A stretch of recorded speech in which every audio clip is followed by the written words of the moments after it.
3, 2, 1, go. 3, 2, 1, go. Oh, sorry. Ooh.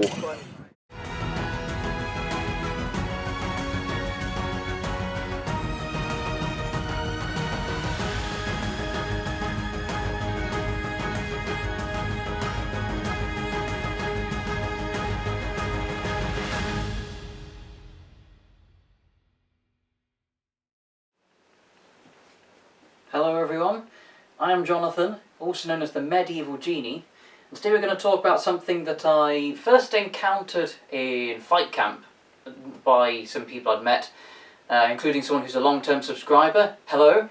But it's a methodology of training in historical European martial arts, and maybe could apply to other martial arts, where you do, as per my title, a sort of a turn-based sparring. So by that I mean, normally it's quite a fluid, dynamic thing. You know, you're doing whatever in whatever timing. You're not waiting, just like you're not. You know, life isn't a video game.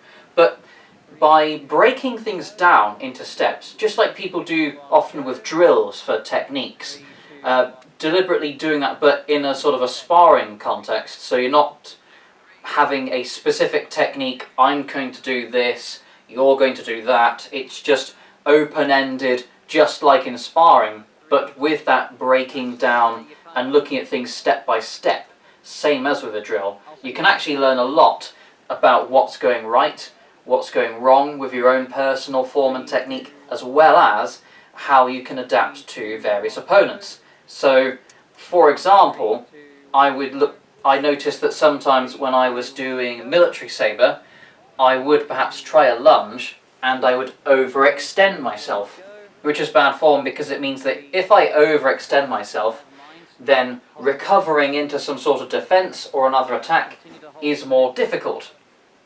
And it was something that I didn't really notice as much, and I didn't think was as bad until I did that step-by-step breakdown and noticed, oh, you know, I've done the attack and I'm not sort of immediately recovering afterwards. We've stopped temporarily. Now I sort of pause and look at myself. This is really bad form. So having that chance to take a snapshot of certain moments, it's just like how you can look at the original treatises. They, of course, are not videos because they were made in a medieval period or other such time periods. And you've got snapshots which show key moments. And it's just as it helps to show what might be happening in terms of the technique intended. You can also take those snapshots and break down for a moment what you're doing. And of course, have a look at deconstructing it into what's going well, what's going badly. Why is this happening? So you might notice if your opponent is doing something like overextending, then you don't have to worry quite so much about your own structure. You just need to resist what they're doing and then make a very quick riposte. Or you might notice that I've seen in sparring, you get opponents who will swing very vigorously, perhaps as a feint or even as a real attack, but they're, as we call in martial arts, out of measure. So in other words, kind of like how I'm not destroying the camera right now because I'm too far away. Just simple stuff like that, which again, it doesn't really need an expert to do this. It's something that is very immediately obvious if you just stop for a moment or you just look and notice this thing that's happening. You can see that, oh, I've done that swing, but actually I'm miles away. My opponent, who's experienced, does not react because they know it's too far away to do any harm.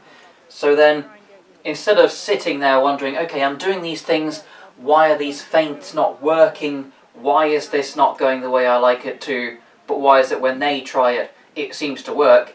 Well, you've by having that stop and look at that, you'd see the difference between my opponent does it in that distance, so it's a threat, and I have to react to it, and then they do the next part of their feint.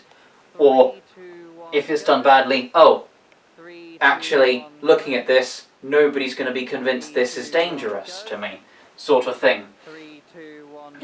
Additionally, one of the other things that's good about it is it's recommended you give sort of a bit of feedback, like if perhaps you didn't notice certain things that are going on, things that are less obvious that might be going right or wrong, and having you and your opponent actually see each other and seeing what you're noticing. Perhaps there might be certain ways in which you're positioning yourself that leave certain targets open that you didn't notice subtly, or there might be other tactical advantages, because again, you don't need to, I would recommend having an experienced opponent because they can see these things easier and explain them better because they're sort of used to it.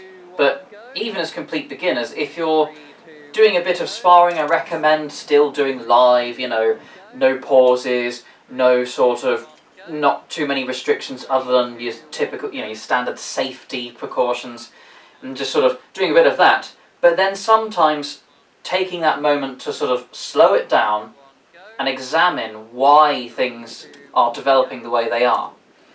And it will also help to reflect on the personalities of the different opponents that you face as well, because it will cause different circumstances which need to be reacted to differently.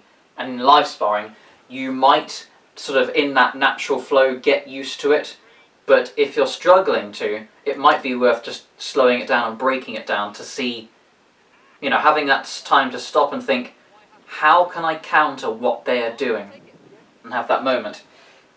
And so there were the two versions that I'd seen and tried.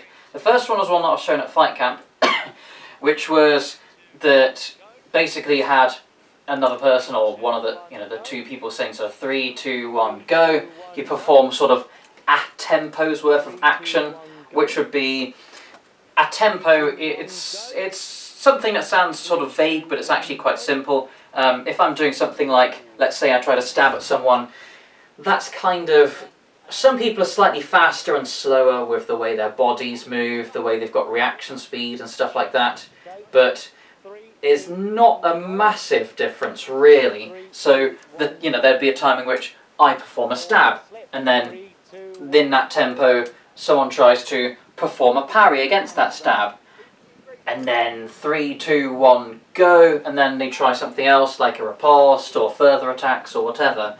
So that was more open-ended, but it was a little bit difficult because trying to gauge that tempo, you might sort of, you have that advantage because you have stopped, and it can sometimes not reflect the reality of sparring, because if you've got the momentum, like let's say I swing, if I swing and then I stop, I've stopped and I've reset. So if I want to do something like the next action, I'm starting from a stop and I can just move the blade and my body in whatever way I like, which is worth bearing in mind, because in an actual bit of sparring or fighting, you might find you have overcommitted and it takes some time to recover into that next step because you've done it wrong.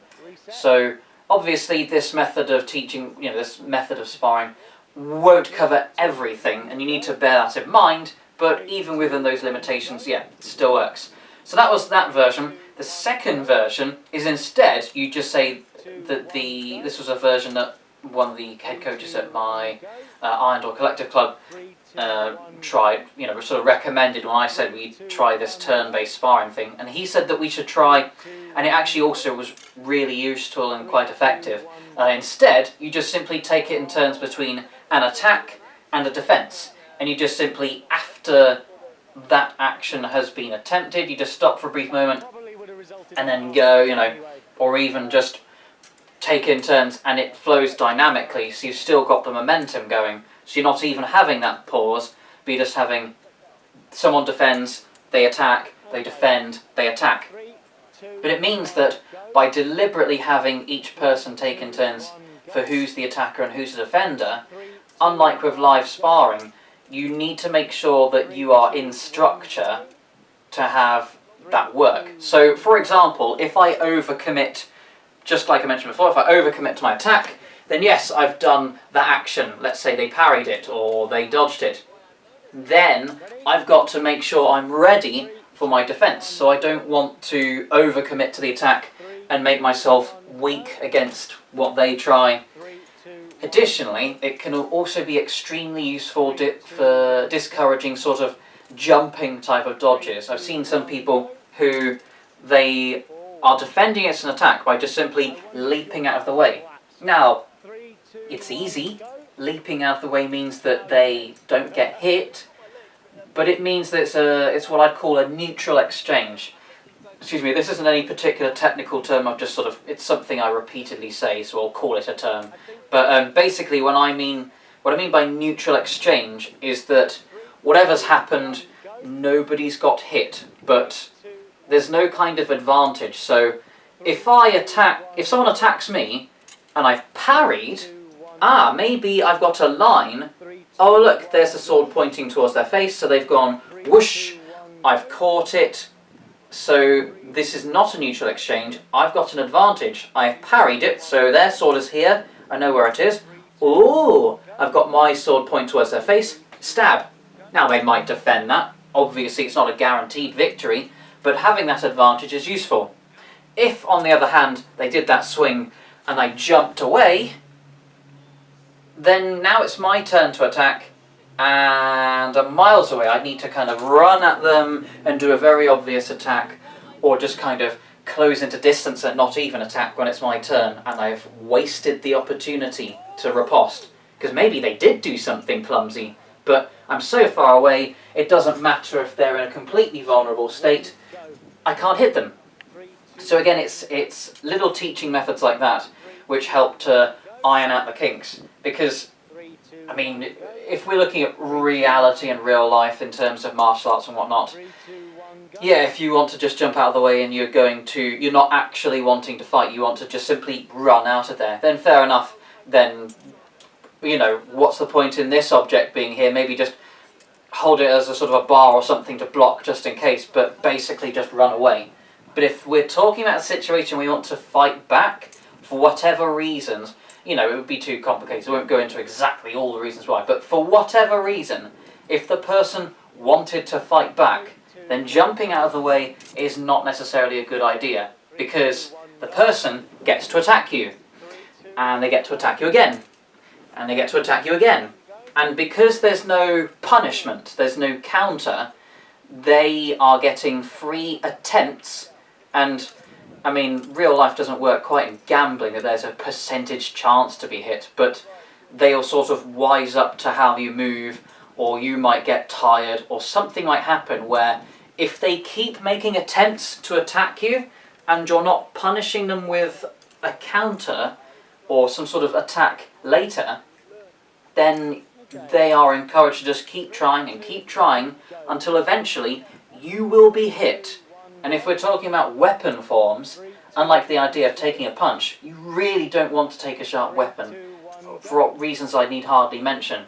So instead, having a parry and then riposte means that they feel threatened. And it's something I've noticed when doing live sparring, you know, not just in this turn-based stuff, but in a live, more realistic type of fighting, where a person might try something where they attack, and instead of me jumping out of the way or doing something like that, I've parry riposte, and even if they, you know, it didn't connect, they parried it, or they themselves jumped out of the way, the fact of the matter is, they feel discouraged the next time. So the first time, yeah, I'm confident, yeah, let's give this a shot.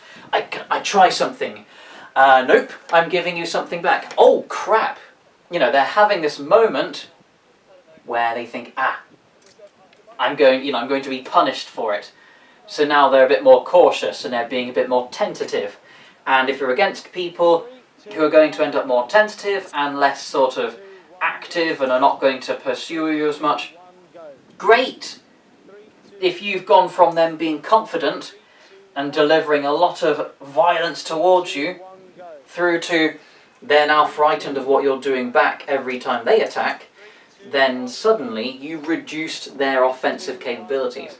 So stuff like that, again, you can learn from the turn-based fighting by realising not to jump away or do a dodge or something that's way too far away. You might instead find an opportunity to block their weapon and then strike. Or perhaps dodge, but not dodge in a way where you're completely miles away, but dodge perhaps in a way where they're trying something, you're just barely out of measure, and then you perhaps try my classic hand carve. If any of you are a bit confused by this, it's essentially when a person is attacking towards somewhere deeper, like your head or your torso, it's further away, whereas usually when someone's swinging or stabbing or whatever, they bring their arms forward, so when we're aiming for each other sort of torso or head or something, they're just a bit out of reach. But if I don't jump all the way back and I just barely dodge their weapon, then I'm in measure where I can immediately cut at their hands they just used to swing at me. It's that subtle stuff that you can learn either through a natural sort of flowing live sparring, or something you can get to see explicitly and sort of telegraph to you when you're doing it in a sort of turn by turn, step by step type of sparring. So yeah, it's an interesting way to do sparring. I recommend trying it at least once. Maybe you like it, maybe you don't. I thought it was quite useful for that kind of chess mindset of seeing what your opponent's doing and what you're doing and trying to sort of plan ahead, rather than it being this chaotic mess of swords and things clashing about. Tell me what you think in the comments, and I shall see you in the next video. Ta-ra for now.